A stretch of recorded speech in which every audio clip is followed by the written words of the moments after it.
Fidèles amis téléspectateurs, bonjour et bienvenue sur ENSTIC Show en ce mardi 20 février 2024. Une émission spéciale vous attend, promettant de vous offrir des moments inoubliables. Ce matin, nous aborderons 4 sujets essentiels. Les comportements quotidiens pour une alimentation saine, c'est le premier sujet. Nous aurons le plaisir d'accueillir Paula Kakessou, une experte en nutrition qui nous partagera ses conseils pour adopter une alimentation saine. Ensuite, la révolution dans l'industrie musicale béninoise avec Ladja Piano. Odenia Toubawa sera notre invité sur ce plateau.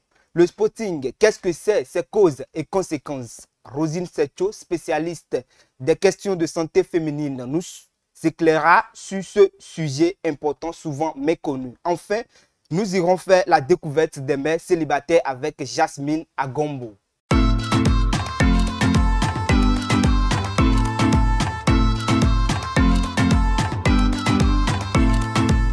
Alors, chers téléspectateurs, nous allons ouvrir les portes de notre émission avec notre tout premier sujet avec Paula Kakessou. Il s'agit des comportements quotidiens pour une alimentation saine. Bonjour Paula Kakessou et merci d'avoir honoré notre invitation. Merci, monsieur le présentateur. Alors, chers téléspectateurs, sans plus tarder, nous allons entrer dans le vif du sujet en donnant la parole à Madame Kakessou.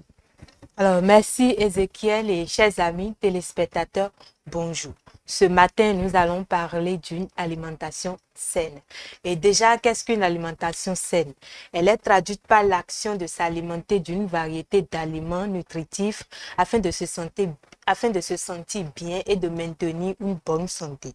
Pour ce faire, que faire avant le repas?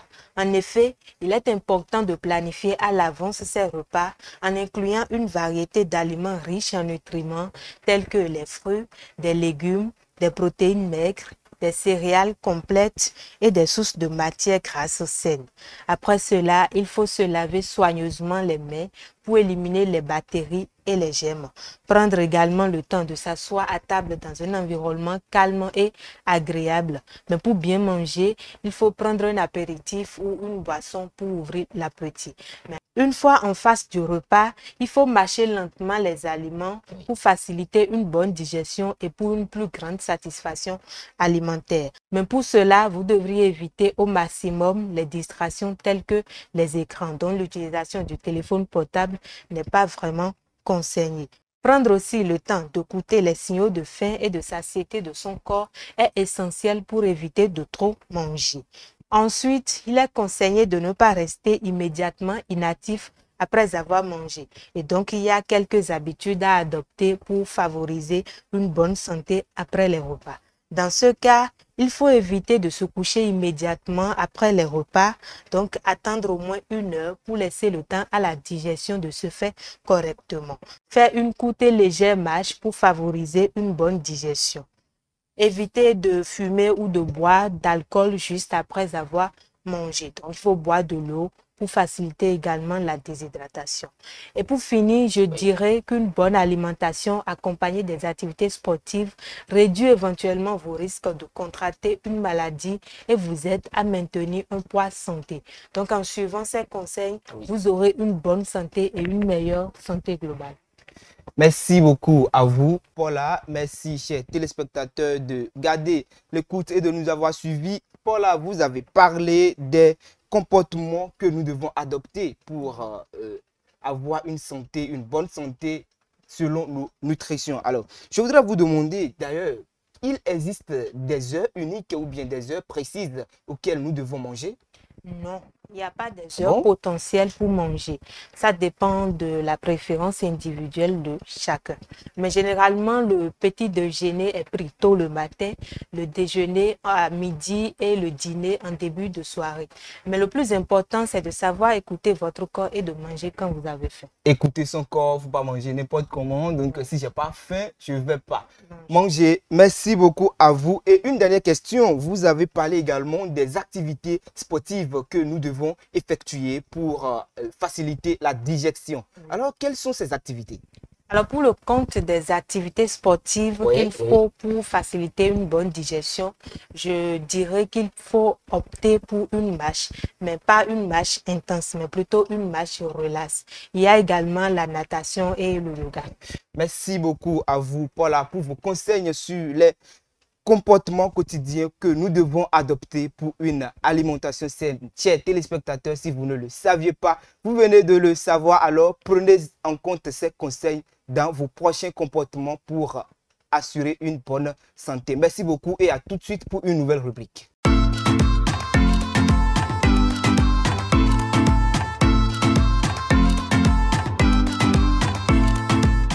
Parlons à présent musique au Bénin. Nous allons nous plonger ensuite dans l'évolution captivante de la musique béninoise avec la Dja-Piano. Odenia Toubawa est notre invité sur ce plateau en ce jour pour nous donner des éclaircissements sur ce rythme qui fait actuellement le buzz au Bénin. Bonjour Odenia Tou et merci d'avoir honoré notre invitation. Bonjour Ezekiel.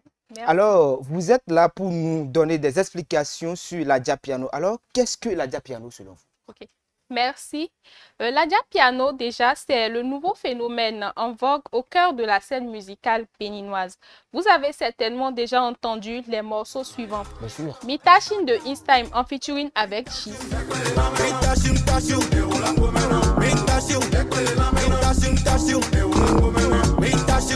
Ou encore Fonvonono.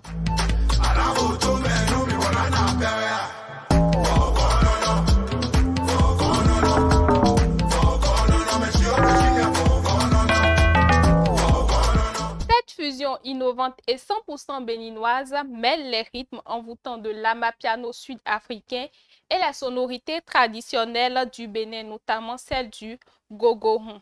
L'amapiano, il faut le rappeler, est un style musical apparu en Afrique du Sud au début des années 2010 et est caractérisé par des rythmes entraînants et des mélodies hypnotiques. La Dja-Piano s'inspire donc de la popularisation de l'amapiano, qui d'ailleurs a gagné en popularité, notamment via les plateformes en ligne et les réseaux sociaux comme TikTok, avec des challenges de danse liés à des morceaux de ce style.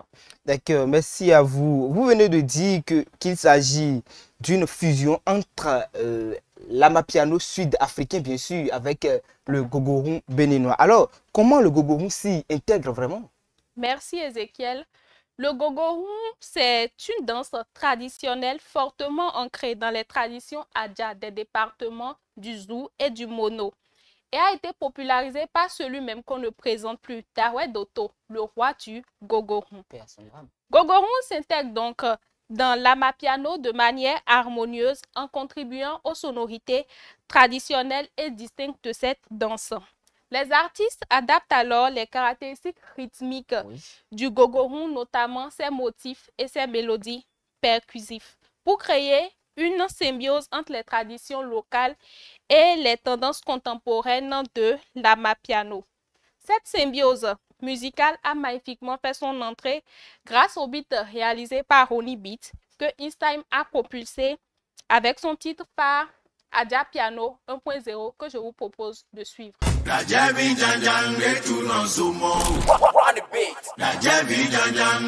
Est-ce que tu me connais? Je viens du Bénin, Dadja frère, toi-même tu connais. Toujours dans de beaux plans, le champagne fait mon bonheur. T'es pas invité, mais tu veux la paix, tu vas lui. Appelle mon quai de ta boucle sur mon cellulaire.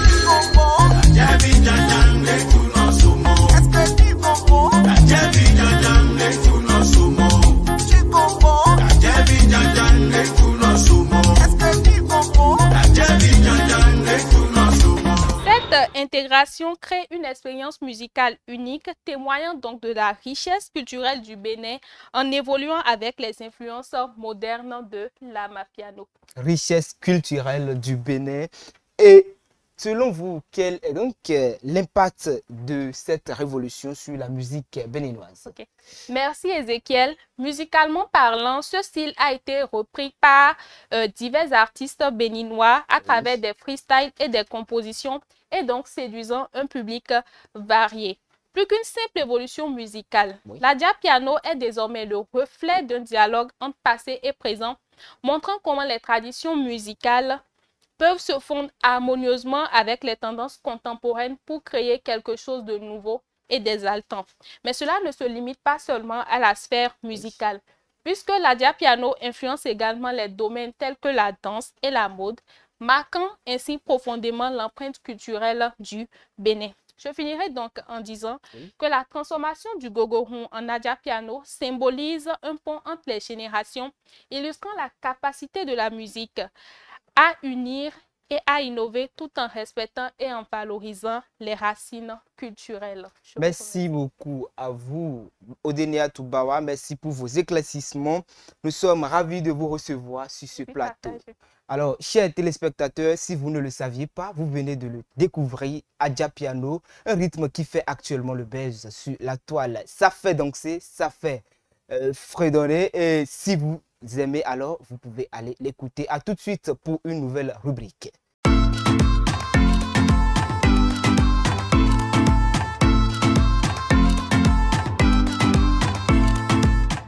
Parlons à nouveau santé. Rosine Setcho est notre troisième invitée sur ce plateau pour nous parler du spotting. Bonjour Rosine et merci d'avoir honoré notre invitation. Bonjour Ezekiel.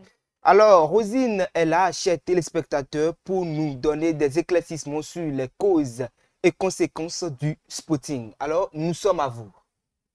Déjà, il faut comprendre que le spotting est un léger saignement qui survient en dehors des règles menstruelles. Il se distingue par sa faible quantité de sang, souvent de couleur brune résultant de petites gouttelettes émises par l'appareil génital de la femme plusieurs jours auparavant, mais très différent des règles. Le spotting peut être causé par divers facteurs tels que des changements hormonaux, des infections, des lésions cervicales, des contraceptifs hormonaux ou des conditions médicales plus graves. Ces conséquences dépendent de la cause sous-jacente et peuvent perturber le cycle menstruel et entraîner des complications de grossesse ou nécessiter un traitement médical. Il est essentiel de consulter un professionnel de santé pour obtenir un traitement adapté. Dans certains cas, le spotting peut être traité en identifiant et en prenant en charge les causes sous-jacentes, par exemple en modifiant ou en changeant de contraception hormonale, en attendant dans le cas d'un dérèglement hormonal, de la préménopause ou en ayant recours à un traitement hormonal de substitution. Merci beaucoup Rosine de nous avoir donné des informations sur le spotting. Alors, vous avez parlé du spotting et des règles. J'aimerais bien vous poser une question en voulant bien savoir la différence bien sûr qu'il y a entre le spotting et les règles. La principale différence entre les règles et le spotting réside dans la quantité de sang. Le spotting est léger, ne nécessitant pas toujours de protection hygiénique, tandis que les règles sont abondantes au début puis diminuent vers la fin du cycle menstruel de la femme. Alors, dites-nous, est-ce que le spotting a des conséquences sur la santé des femmes?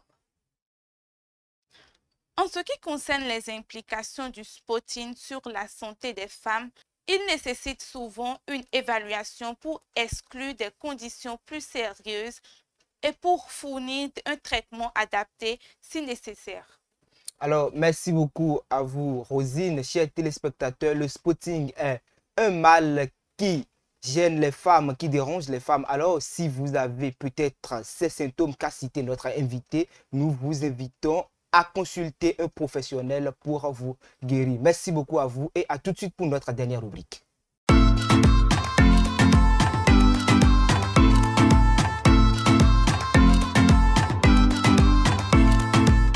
Parlons à présent société pour finir cette émission. Nous sommes avec Jasmine Agombo pour parler de l'univers des mères célibataires. Bonjour Jasmine. Bonjour Ezekiel. Merci beaucoup d'avoir honoré notre invitation.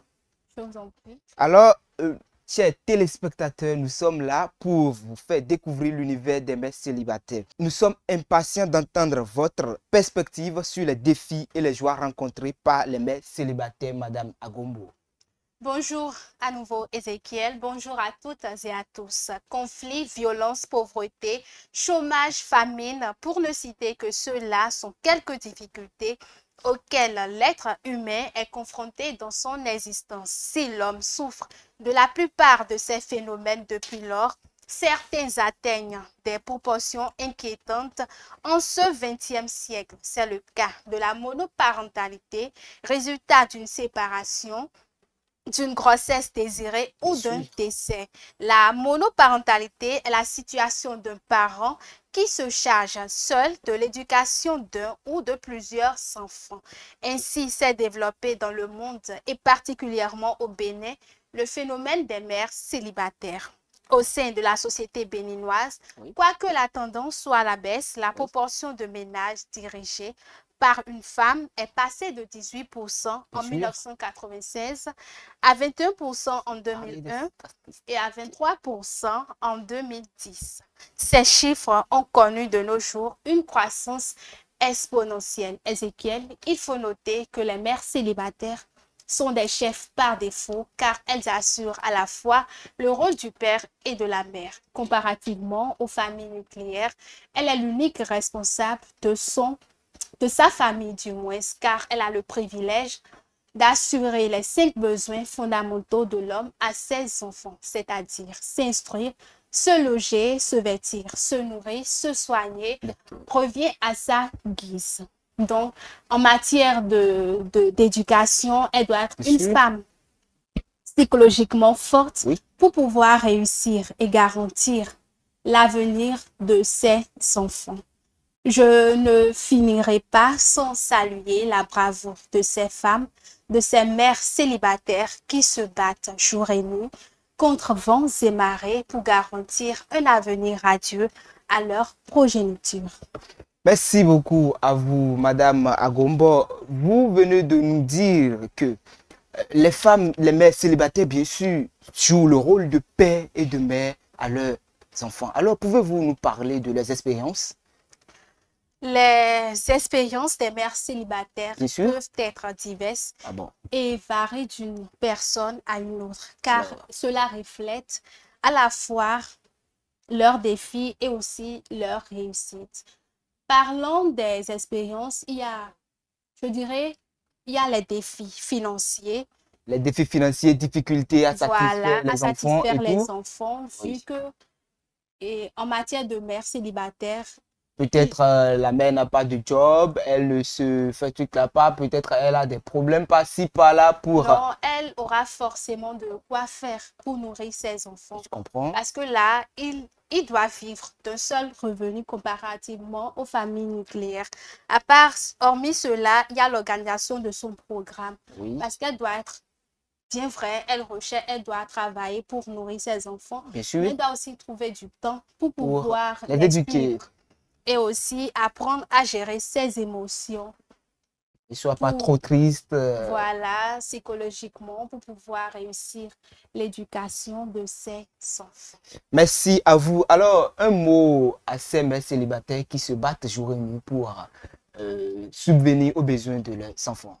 Je dirais seulement courage de ne pas abandonner l'objectif et d'aller jusqu'au bout. Parce qu'on dit souvent que il n'y a pas de bonheur sans tristesse et que je m'arrête seulement. Merci beaucoup à vous. Courage et zéro découragement aux mères célibataires dans la société. Elles vivent parfois des calvaires, elles vivent parfois mal, mais sans avoir de retour de quelqu'un parce qu'elle joue rôle de père et de mère à la fois pour leurs enfants. C'est ainsi que nous allons clôturer notre émission du jour. Un grand merci à nos invités aujourd'hui, Paula Kakesu, Odenia Tubawa, Rosine Secho et Madame Agombo pour leur participation. Et merci à vous, chers téléspectateurs, pour avoir été avec nous. Rendez-vous à la prochaine édition de Instic Show. Prenez soin de vous et à très bientôt.